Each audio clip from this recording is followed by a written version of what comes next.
Alright, in this video I decided that I would show you guys my fixed blades. Okay, so first let's start off with this guy. This guy is by a brand called BeaverCraft, yeah, and it's just a set that they sell. As you can see, some of them I haven't even used yet. And it's a bunch of whittling knives, yeah, fixed blades, good for the task. There's definitely better ones, but I have no complaints. Okay, let's go grab this one. Okay, like how they feel, and they can get sharp, especially if you strop them and you just keep them sharp. I'm not really super good yet at whittling, but it's very enjoyable and I want to get better at it. Especially with some good basswood, you know, or linden wood. It came with a strop, came with some, what's this called? Rubbing compound, yeah, the BeaverCraft rubbing compound. Not much more else to say than that. I haven't used these because I just used the bigger one. Yeah, so that's this. I kind of count them with the fixed plates. Okay, mini purpose-built stuff. Okay, we'll just leave this here. We know what that is. Okay, what's all this junk? Talk about it real quick. Mineral oil, yeah. So where I am, anything that's carbon steel or that isn't great at corrosion resistance, definitely if it's gonna sit for a while, good to put mineral oil on it. Yep, that's that. I don't think we need to leave this out here, so I'm gonna move it. Okay. Another friend, I think very related to the fixed blades, is this Fibings Aussie leather conditioner. Yeah, because we have some sheaths that are leather. Yeah, and again, where I live, not the best for leather either. So putting this on doesn't have to be often, even every 6 months. It's good. Yeah, so that's that. And then we have some rubbing compounds. Yeah, this is the green one that came again with this strop, because this strop is by yeah, it says right here, BeaverCraft. Yeah, maybe in another video I'll talk about all the many different sharpening methods and apparatuses, or apparati, I don't know, that I've accumulated over the years. But when it comes to the whittling knives and these guys, definitely a strop is good. Yeah, we'll leave this out. BeaverCraft's compound, and then Flex Cut Gold. Yeah. Okay, and then we got knives. All right, we'll save the best for last. So therefore, this will be our order. Okay. Okay, so this knife we start with. Never bought this. One day I was in the woods, and as I was doing what I was doing, this was on the ground. Okay, you almost can see a name, but I don't know exactly what it says. But yeah, I picked it up, stuck it in the bucket in my truck, and it's been there ever since. And honestly, it it gets quite a bit of use. Okay, why does it get use? Because I can just use it with reckless abandon. Yeah, when I need something and it doesn't have to be sharp, and I just want to pry at something or scrape at something, this guy does the trick. Okay, all right, great. What's next? Let's go this way. All right, this guy. Oh man, so this is what I thought. man's man knife would be. Yeah. This is, what is this called? This is called a Gerber LMF II Infantry. And oh man, I don't.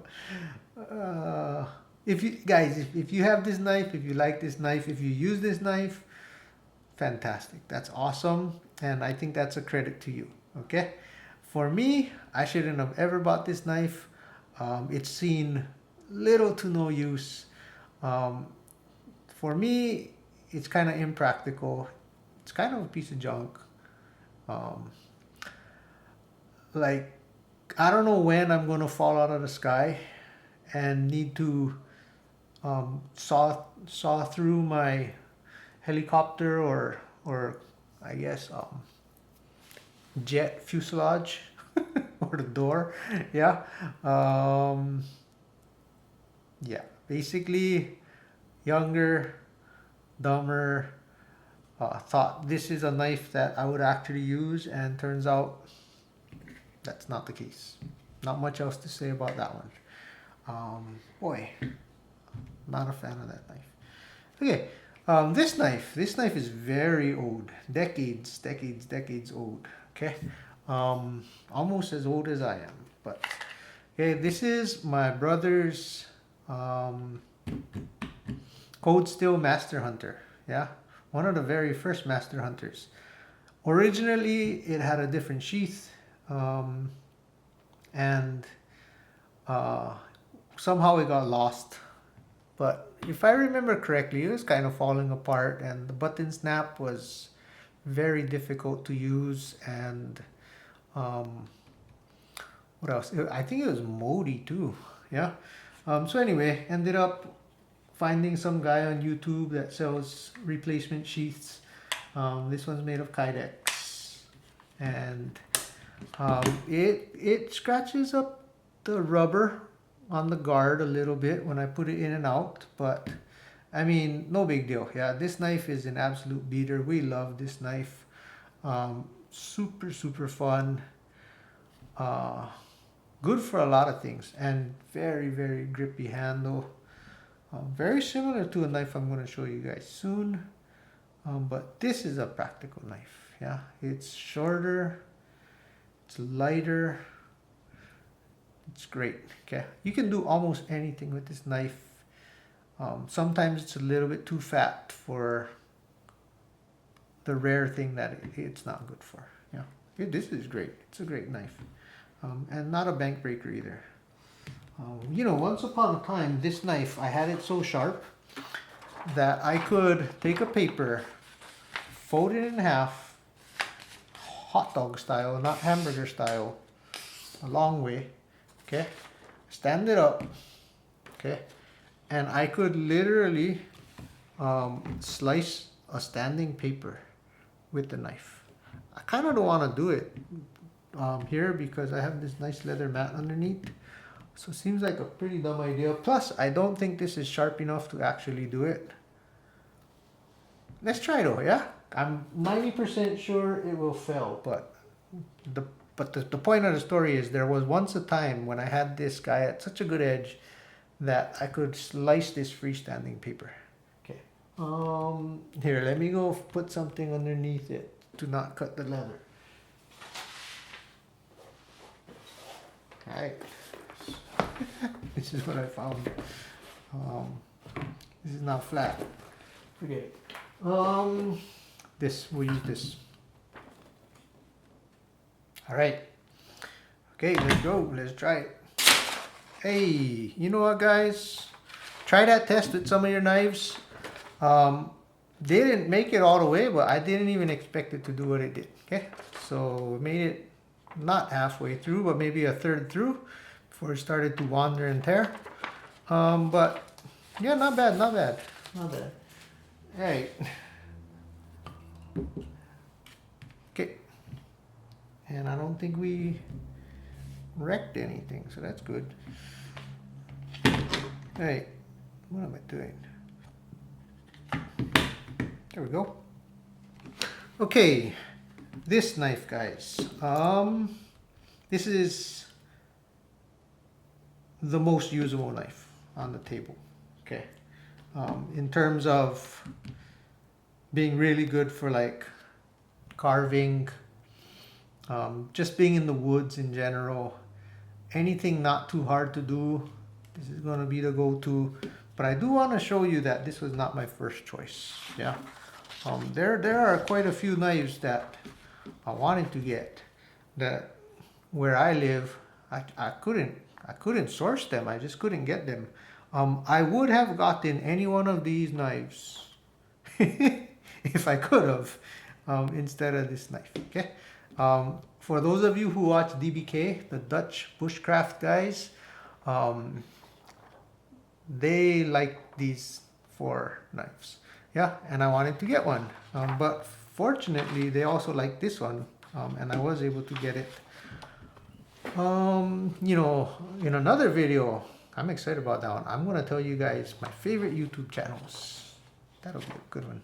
Okay, anyway, this knife here is by Bark River, and it's called the Bark River Aurora Scandi. Okay, Scandi grind.